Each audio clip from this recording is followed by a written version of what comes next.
Hello, today I am going to be showing you how to get to your Google Drive.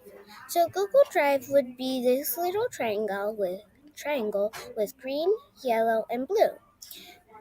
And with Google Drive you can get everywhere. Let's say my teacher shared something with me. I can go to Google Drive, and if somebody shared something with me, it would be right here. If you really want to get to something you started yesterday that's due today, you can go to the Recent tab, and the Recent tab will help you.